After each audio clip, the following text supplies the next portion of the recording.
Здравейте, скъпи приятели! Днес ще започнем един нов раздел с чистки, които ще бъдат с руни и с глифи, тъй като аз по принцип основният ми бог е Один и с руническите чистки съм много добра. И имам неограничени възможности в използването на руните. Така че ви препоръчвам, ако желаете да ги използвате. Руническите чистки са подходящи за хора, които не са ревностни християни и не държат да ходят на църква, тъй като в църквата не може да ходите с рунически знаци или други езически знаци, тъй като там това нещо се наказва и се забранява. И руните са уникален, както и глифите са уникален магичен инструмент за постигане на бързи резултати. С тях може да се променя много бързо реалността и тук можем да чистим и други хора, освен себе си.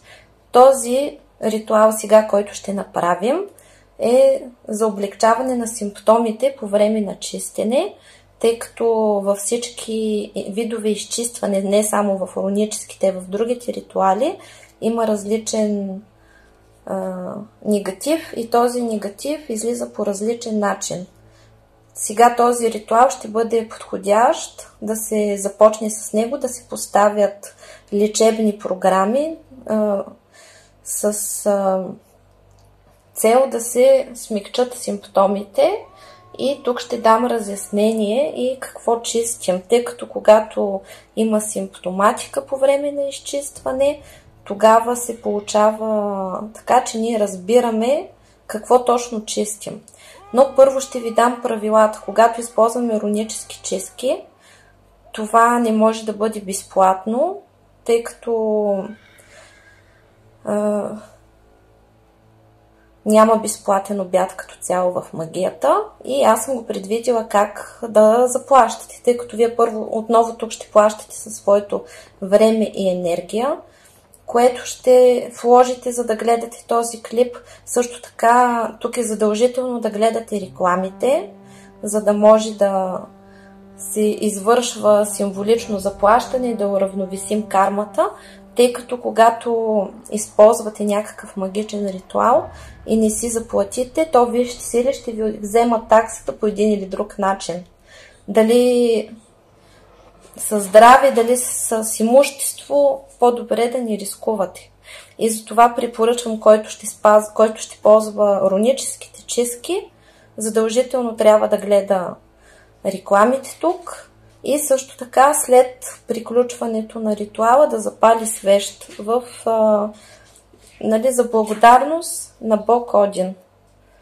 И сега ще ви разкажа какви симптоми може да имате по време на изчистването, без значение с какъв ритуал се чистите. Колкото е по-стар негатива, толкова по-тежко излиза самия негатив. Аз във всички мои чистки програмирам човека на сън сам да вижда какво се случва и какви са неговите врагове. Когато сънувате различни кошмари, по време на гледане на моите ритуали, не е страшно, тъй като вие на сън виждате какво се маха. Така че появата на кошмари е хубав знак, че вие се изчиствате. Всеки понася чистките различно, колкото е по-чувствителен човек, толкова по-тежко понася чистките, тъй като усеща абсолютно всичко, а тези, които не са много чувствителни, изпитват просто леко физиологично неразположение, някой път и психологично. И също така сега ще ви кажа какво се случва. Най-тежко излизат симптомите, когато е правен негатива от професионалист, използвани са същества, подселенци, демони, бисове и разни други такива същества. И тогава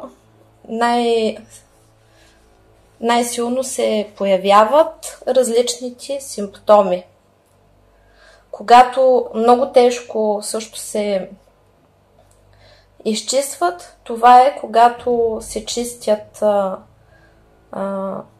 захранки т.е. магични въздействия, които са дадени чрез храна или вода и са вътре в организма, тогава се получава повръщане, разстройство и болестно състояние. Така, сега започваме.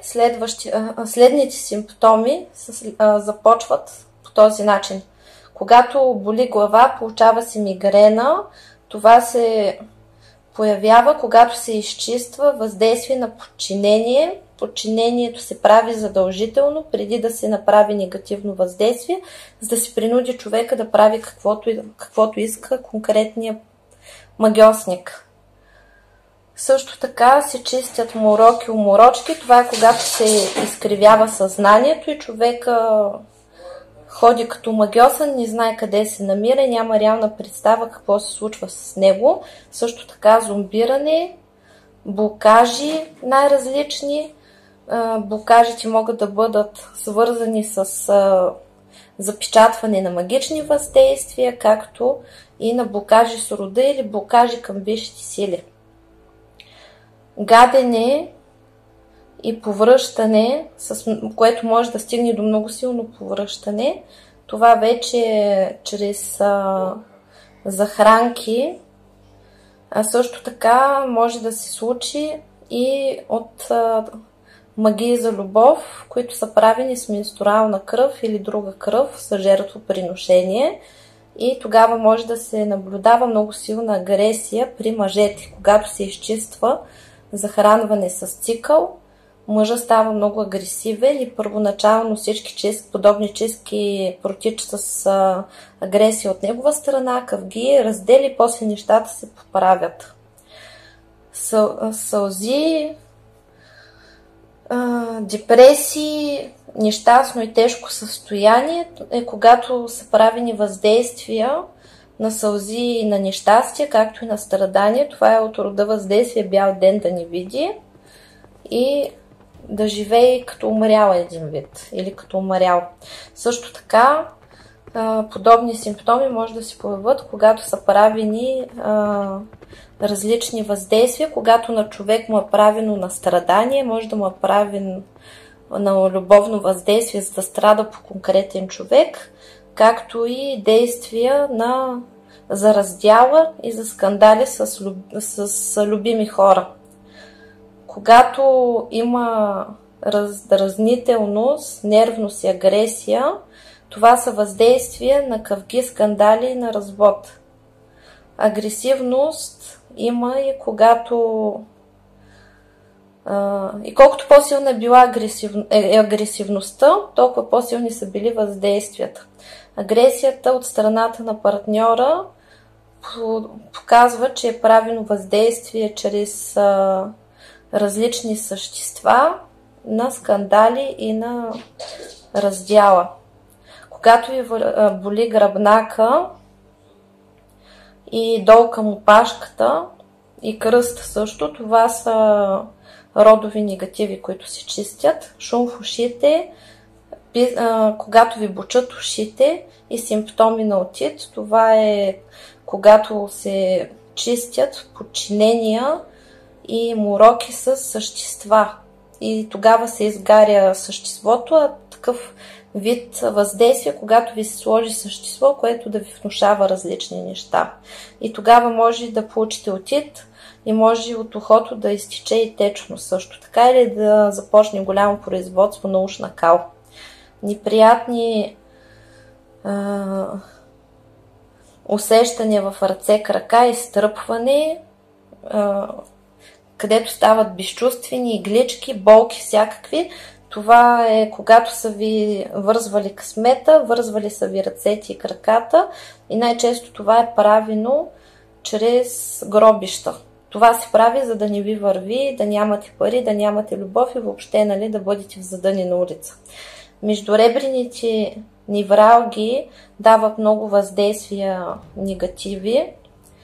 Това може да има въздействие върху чакра анахата и също така пак са различни същества, които влизат вътре под ребрата към сърцето и прочее.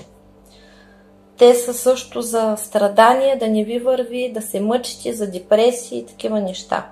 Когато боли кръста и долу корема, матката и яйчниците, това са въздействие на разорение, въздействие върху репродуктивната система, на здравословни проблеми гинекологични, за бездетност, за фригидност. Също така може да бъде и чрез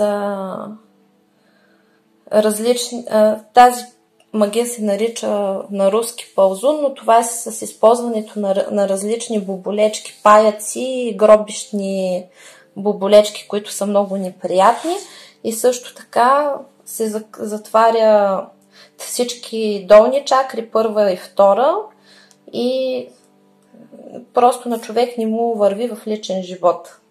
Когато болят лакти, длани, също така и стъпала, това говори също за въздействие върху вашите способности, за връзката с земята, както и това пак е тази паякова магия с паежини, използва се арахна и други тъмни сили, които договарят за пайците, дават подобни симптоми с болки. Подуване на пръсти, болки в ръцете и в лактите, колената и краката също. Депресивните състояния също така са следствие от въздействие по връхните чакри, по горните чакри, когато имате прикъсване с висшите сили, както и когато са ви вкарвали в такава изкривена реалност, когато не можете да разбирате дори какво ви казват околните. Сърбежите, всички видови сърбежи, това са когато са ви правили различни въздействия в гробища. Гробищата винаги, когато излизат, много сърбят. Зъбите и челюстите болят, когато са правени въздействия върху здравето, на старост, за да ви се унищожат зъбите. Също така, горната част на зъбите, когато боли, това е родов негатив по бащина линия, когато е долната част, е по майчина линия. И също така, когато много силно са ви правили подчинения, такива въздействия, за да ви подчинят, да ви спрат да правите каквото и да било и да ви накарат да слушате някой. Също така и при любовните въздействия. В болката в мишниците и лактите са също така на разорение. По принцип, болките в ставите също са на разорение, както и това също болката в самите кости. Това са въздействия от родов негатив, който излиза. Той излиза много тежко и доста боли. По време на изчистването може да усетите различни миризми. Когато чувствате мирис на покойник, на формалин, на лекарства, хлор, на всякакви гнилостни такива мърши и както и тамян, това показва, че са правени въздействия чрез мъртъвци, подселенци и различни същества при сгробищи. Както силната миризма на тамян също така говори, че е правено въздействие в църква. Ако има миризми на парфюм, това са любовни въздействия на пот. Когато има миризма на сяра и такива много гадни миризми, където излизат като на бензин и други такива подобни миризми, тогава се чистят демони и бисове, тогава класически лютии на очите. Когато мирише на канализация, на буклук, като на сметище, както и като намърша на месо, което е забравено и се е вмирисало, това показва, че са ви правили въздействие върху красотата, да бъдете дебели, да ви излязат пъпки, да не ви харесват мъжете. Когато ви мирише на лекарства, хлори, витамини, също така тогава се изчистват мъртъвци, различни други същности. Старите магии, които са правени много отдавна, някои все още ги практикуват, когато мирише на куче или на вълк, като мокър или на миризма подобна, на мокро, наваляно от куче, от дъжда куче, например, тогава или мирише също така и на сапун за пране. Това са магични въздействия, които се правят на гробище и обикновено това е мъртвешка вода, която ви е дадена или сте напръскани.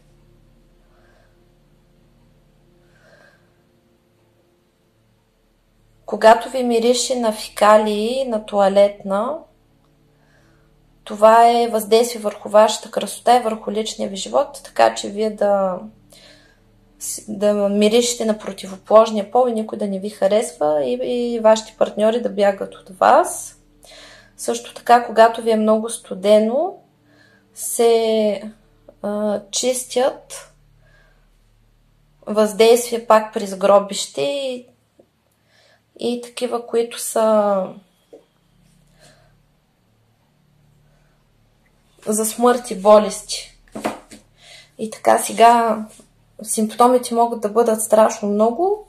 Просто трябва да знаете, че както и да се чистите, винаги ще имате странични ефекти, когато имате въздействия.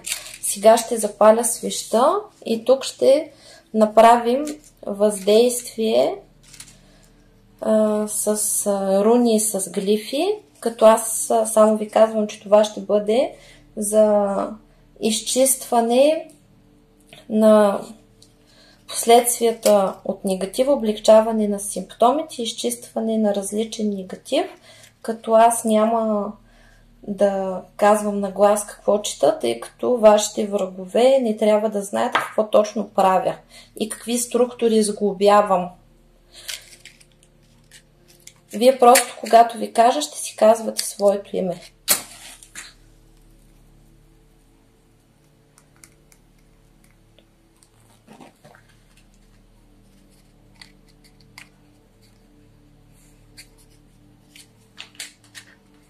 Тази свещ я запалваме на всички сили, с които работя и на всички богове от Асгард.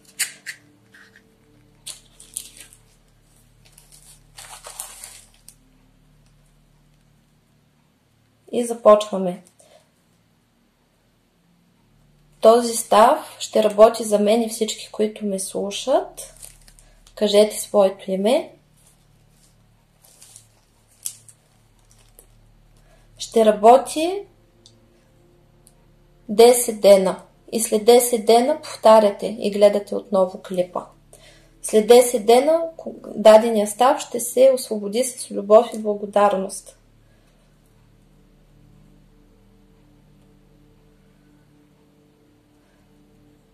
Кажете своето име.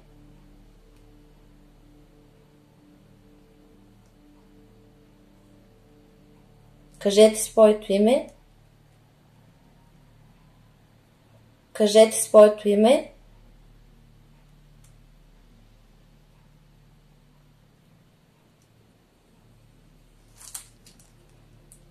Кажете своето име. Кажете своето име. Кажете своето име.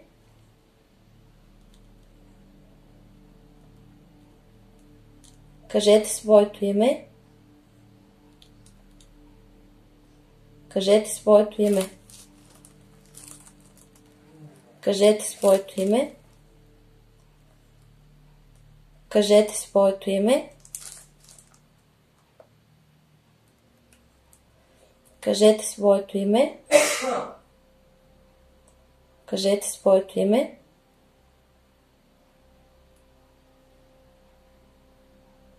Кажете своето име.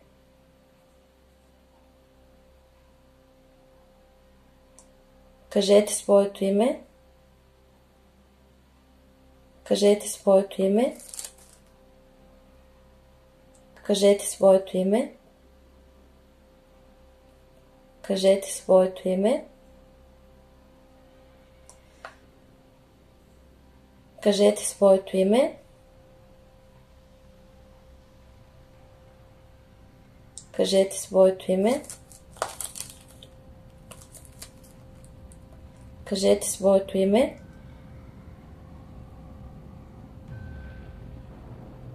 Кажете своето име. Кажете своето име. Кажете своето име.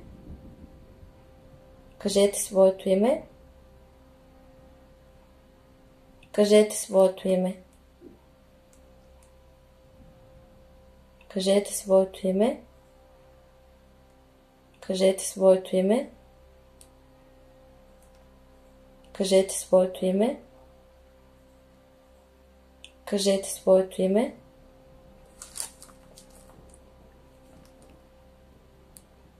Кажете своето име.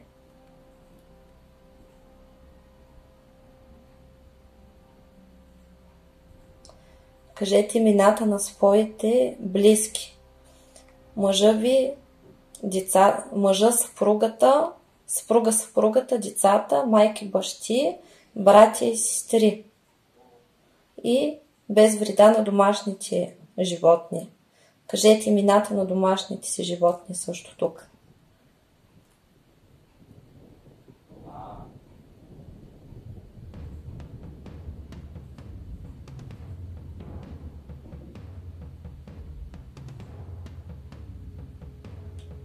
Кажете пак своето име.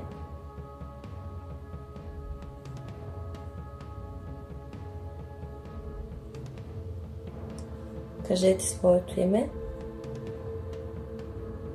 Кажете своето име. Кажете своето име. Кажете своето име.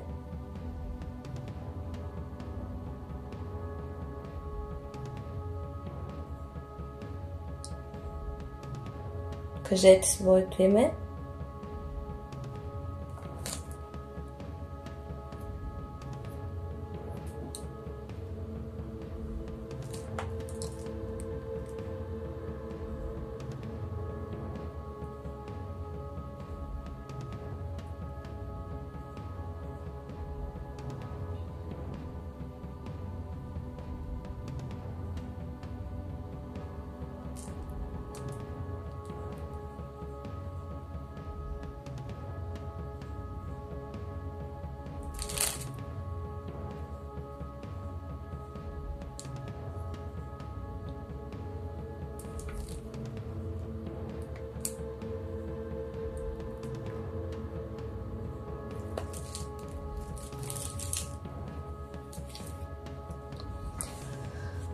И с този став можете, с този ритуал, който съм създала тук, можете да чистите своите близки.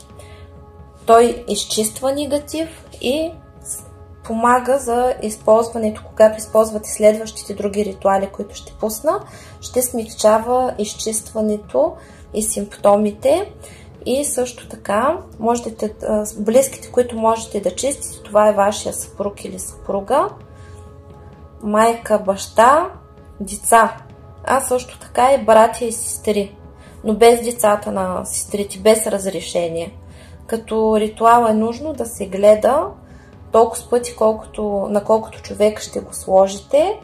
Ако мъжа или жената не са ви съпруг или съпруга, не живеете заедно и сте скарани, нямате право без негово съгласие да използвате този ритуал.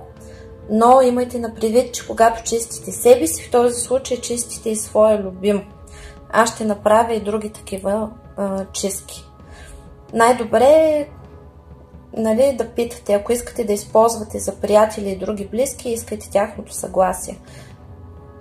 непоисканото добро, запомнете, е равно на зло. Там, където е кръвна работата, кръвна линията, можете да и без да питате да го направите. Но само тези, които са ви кръв, децата на вашите братя и сестри, нямате право върху тях нищо да правите, без разрешението на тяхните родители. Само можете и баба си и дядо си също да включите в ритуала. Това беше от мен. Успех и до нови срещи. Чао, чао!